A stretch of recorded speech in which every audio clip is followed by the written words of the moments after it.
اب ایک اہم مسئلہ جو زیادہ اہم ہے، چونکہ حدیث پاک کے اندر نبی پاک صلی اللہ علیہ وسلم نے قربانی کے جانوروں کے بارے میں فرمایا کہ عیب دار جانوروں کی قربانی نہ کرو، اس سے منع فرمایا۔ یہ خاص عبادت ہے، اللہ تعالیٰ بندے کی طرف سے خاص عبادت کو دیکھنا چاہتے ہیں۔ حالانکہ قربانی کے جانور ہم ذبح کرتے ہیں، خود ہی کھاتے ہیں، اللہ کے یہاں کچھ نہیں پہنچتا۔ لن ینال اللہ لحومها ولا دماؤها، نہ گوشت اللہ کے یہاں پہنچتا ہے نہ خون پہنچتا ہے۔ اللہ تو آپ کا اخلاص دیکھتے ہیں، آپ کی للہیت دیکھتے ہیں، آپ کے عمل کا جذبہ دیکھتے ہیں۔ لیکن حضور اکرم صلی اللہ علیہ وسلم نے فرمایا کہ قربانی کے جانوروں کے اندر عیب نہیں ہونے چاہیے۔ اب کون کون سا عیب ایسا ہے کہ جس کے ہوتے ہوئے قربانی نہیں ہو سکتی، اور کون سا عیب ایسا ہے جس کے ہوتے ہوئے قربانی ہو سکتی ہے؟ اب اس کو سمجھیں، اس کے بعد بات مکمل ہو جائے گی۔ وہ یہ ہے، سب سے پہلے ہم اگر جانور کو آسانی سے سمجھیں تو اس کے سر، سب سے پہلے یہ حصہ آتا ہے، سر لیتے ہیں ہم۔ سر کے اوپر کیا ہوتا ہے حضرت؟ سینگ ہوتے ہیں۔ سینگ کا شریعت میں کیا حکم ہے؟ یاد رکھیں، اگر کسی جانور کا پیدائشی سینگ ہے ہی نہیں، پیدائشی طور پہ سینگ نہیں ہے، اس کی قربانی بھی درست ہے۔ سینگ کے مسئلے میں شریعت نے تھوڑا سہولت رکھی ہے۔ اگر کسی جانور کا سینگ تو تھا پیدائشی طور پر لیکن ٹوٹ گیا، نصف ٹوٹا، تیسرا حصہ ٹوٹا، آدھا ٹوٹا یا پورا ٹوٹا، اس کی قربانی بھی درست ہے۔ ہاں، سینگ کے معاملے میں ایک شکل ایسی ہے جس میں قربانی درست نہیں، وہ یہ ہے کہ اگر سینگ ایسا جڑ سے ٹوٹا ہو کہ جس میں اس جانور کا مغز بھی اور دماغ بھی اوپر سے نظر آ رہا ہے، اب یہ وہ عیب ہے، اس بنیاد پر قربانی درست۔ سمجھ میں آ گیا؟ خلاصہ یہ ہے کہ سینگ کے مسئلے میں اگر سینگ پیدائشی نہیں ہے تب بھی قربانی درست ہے۔ اگر تھا لیکن بعد میں ٹوٹ گیا، آدھا ٹوٹا ہو، جتنا بھی ٹوٹا ہو پورا ہی ٹوٹ گیا، تب بھی قربانی درست ہے۔ ہاں، ایک شکل میں سینگ کے ٹوٹنے میں قربانی درست نہیں ہے، وہ یہ ہے کہ اگر سینگ اتنا جڑ سے ٹوٹا ہو کہ دماغ بھی نظر آ رہا ہے، مغز زخم ہے، تو اب اس کی قربانی درست۔ سینگ کے مسئلے میں تھوڑی سی سہولت شریعت نے رکھی، یہ مسئلہ ہو گیا۔ اس کے بعد سینگ کے پاس میں اس کا ہمسایہ کون سا ہے؟ کان۔ کان کے بارے میں شرعی حکم کیا ہے؟ کان کا یہ حکم ہے کہ اگر جانور کا کان جو ہے، اس کی لمبائی کا آپ اندازہ لگاؤ کتنا ہے، اگر اس کا تیسرا حصہ اس سے کم یا کم از کم تیسرے حصے تک کٹا ہے، دو حصے سلامت موجود ہیں، تو اس کی قربانی کیا ہے؟ درست ہے۔ لیکن اگر تیسرے حصے سے کچھ زائد ہو گیا تو اب اس کی قربانی درست نہیں۔ مثلا ایک جانور ہے، اس کا کان ہم مان لیتے 3 انچ ہے، تو ہر انچ ایک حصہ ہے، 3 حصے ہو گئے۔ اگر اس کا ایک حصہ یعنی 1 انچ کٹ گیا یا اس سے کم کٹا تو قربانی درست ہے۔ لیکن اگر 1 انچ کے علاوہ تھوڑا بھی دوسری انچ کی طرف چلا گیا تو اب اس کی قربانی درست، تیسرے حصے تک تو گنجائش ہے، اس کے بعد نہیں ہے۔ لیکن اس میں ایک اہم مسئلہ یاد رکھیں، ایک ہوتا ہے کان کا کٹنا، ایک ہوتا ہے کان کا چرنا، اس میں فرق ہے۔ یہ انگلی ہے، اس کو یہاں سے کاٹ دیں تو ختم ہو جائے گی، اس کو کاٹنا کہیں گے۔ یہ موجود ہے، اس کو بلیڈ سے ایسے کر دیں، بیچ میں 2 حصے ہو جائیں گے لیکن انگلی موجود ہے، یہ چر تو گئی لیکن کٹی نہیں ہے، موجود ہے۔ کچھ جانور ہوتے ہیں جن کا کام اس طرح لمبائی میں کٹ جاتا ہے، الگ ہو گیا، اس کو کٹنا کہیں گے۔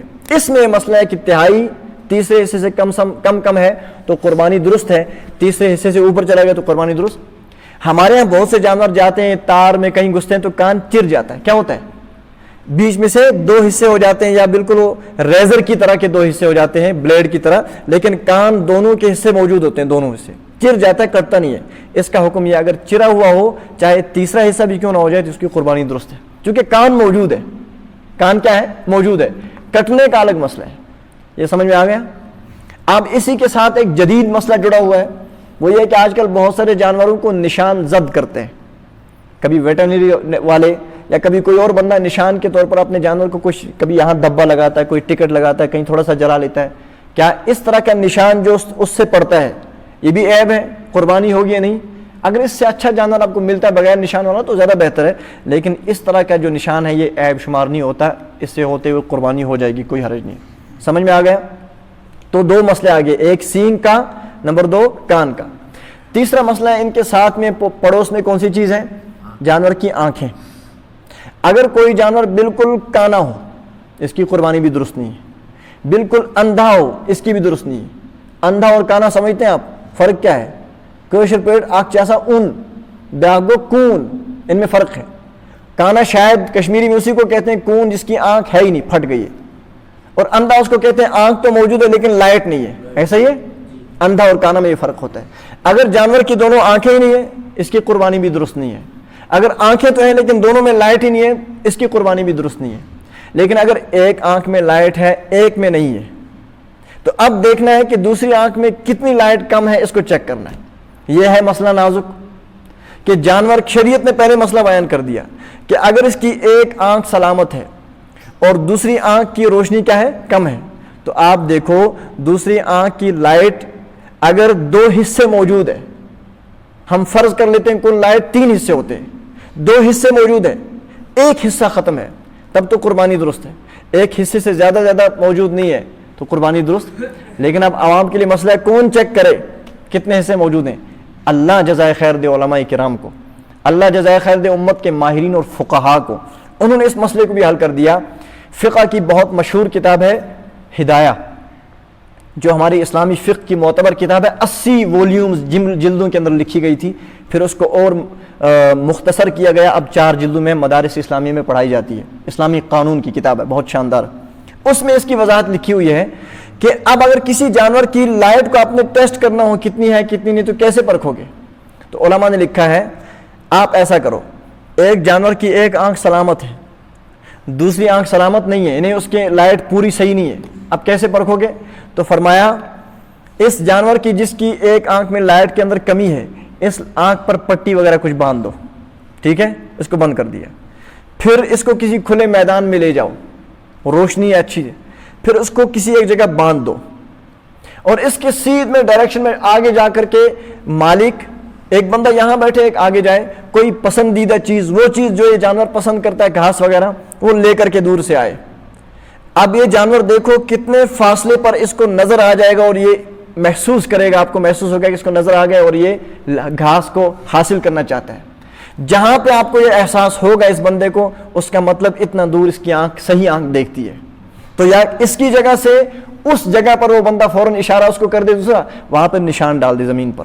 تو یہاں سے مان لیتے ہیں صحیح آنکھ سے اس نے گھاس لے کر بندہ وہاں سے آیا، پہلے تو دور سے مت نظر آتا ہے، ہمیں بھی ایسے ہوتا ہے، بہت دور سے بندہ آ رہا ہمیں نظر نہیں آتا، کبھی ہم انسان کو جانور سمجھ رہے ہوتے ہیں، قریب آتا ہے تو انسان ہوتا ہے۔ ایسے ہی اب دور سے گھاس سے کوئی چیز لے کے آ رہا ہے، اس جانور نے جو ہی غور سے دیکھا، اس کو جو ہی گھاس پہ نظر پڑی تو اس کے کان کھڑے ہو گئے، اس نے منہ کیسے کرنا شروع کر دیا، اس کا مطلب اب فرمایا یہاں سے وہاں تک آپ نشان ڈالو، اس جگہ نشان ڈالو، پھر دیکھو ناپو اس پوری زمین کو کتنا فاصلہ ہے، مان لیتے ہیں 30 فٹ کے فاصلے پر اس کی صحیح آنکھ نے گھاس کو پرکھا یا چیز کو پرکھا، اس کا مطلب ایک جانور کی صحیح آنکھ 30 فٹ یا اتنے 30 فٹ پر کیا دیکھتی ہے، کیچ کرتی ہے چیز کو، اس کا مطلب اس کی صحیح آنکھ 30 فٹ دیکھتی ہے۔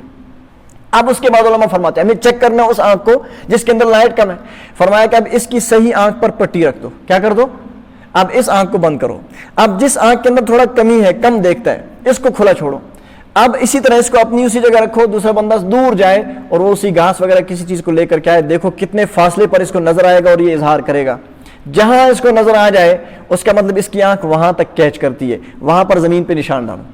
اب دیکھو زمین پہ 2 نشان آ گئے، صحیح آنکھ والا 30 فٹ کے فاصلے پر ہے اور خراب یا کم لائٹ والی آنکھ کا نشان 10 فٹ کے فاصلے پر ہے۔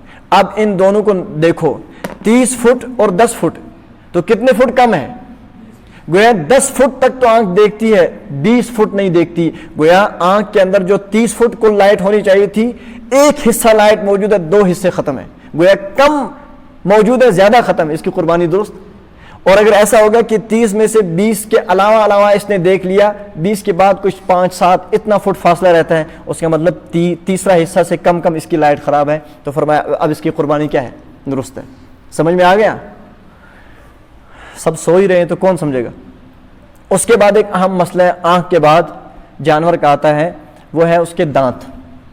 بہت سے جانوروں کے دانت جھڑ جاتے ہیں، اگر جانور کے دانت کچھ ایک گر گئے لیکن چباتا اچھی طرح ہے تو اس کی قربانی درست ہے، یا اگر آدھے کے قریب بھی گر گئے لیکن جانور اچھی طرح چباتا ہے، چبانے کھانے میں اس کو کوئی دقت ہوتی، اس کی قربانی درست ہے۔ لیکن اگر جانور کے اتنے دانت گر گئے کہ اب اس کے لیے چبانا اور کھانا مشکل ہوتا ہے، اب اس طرح کے جانور کی قربانی درست نہیں ہے۔ یہ ہو گیا۔ اس کے بعد ہم اوپر سے نیچے آتے ہیں تو جانور کی عام چیز آتی ہے دم، لاسٹ پہ کیا آتی ہے حضرت؟ دم اگر کٹی ہو تو کتنا کٹا ہو تو قربانی نہیں، فرمایا دم کے 3 حصے کرو آپ، تیسرا حصہ یا اس سے کم اگر کٹا ہے، 2 حصے موجود ہے تو قربانی درست ہے، اور اگر تیسرے حصے سے زیادہ دم کٹی ہو تو قربانی درست نہیں۔ سمجھ میں آ گیا؟ اس کے بعد جو مؤنث ہوتی ہے گائے ہے وغیرہ بکری، اس کے تھن ہوتے ہیں، اس کے تھن بھی کبھی کٹ جاتے ہیں، اس کا کیا مسئلہ ہے؟ جس جانور کے 4 تھن ہیں، کتنے ہیں؟ اس کے 4 میں سے اگر 2 خراب ہو گئے، 2 کٹ گئے یا 2 کا دودھ اب نہیں اترتا تو یہ عیب دار ہے، اس کی قربانی درست نہیں ہے۔ ہاں اگر 4 میں سے 3 سلامت ہوں، 1 سوکھ گیا، دودھ نہیں اترتا ہے، تھوڑا سا زخم لگا ہوا ہے، تو اس کی قربانی کیا ہے؟ درست ہے۔ بکری جس کے اندر 2 تھن ہوتے ہیں، اس کا اگر 1 تھن بھی سوکھ گیا یا کٹ گیا تو قربانی درست نہیں ہے۔ یہ وہ موٹے موٹے عیب ہیں جو جانور کے اندر ہیں، اس طرح کے ہیں تو قربانی درست نہیں ہے، اس انداز کے ہیں تو قربانی درست ہے۔ تو جانوروں کو کے اندر اس طرح کے عیبوں سے سلامت ہونا ضروری ہے قربانی کے جانور۔ ہاں عیب میں ایک مسئلہ اور ہے کہ کبھی تو جانور سلامت ہوتا ہے، ذبح کرنے کے لیے جب لٹاتے ہیں تو گرانے میں کوئی ٹانگ وغیرہ ٹوٹ جاتی ہے، اس وقت کوئی عیب یا آنکھ باہر آ جاتی ہے، اس وقت کے عیب کا اعتبار نہیں ہے۔ یہاں تک بات سمجھ میں آ گئی؟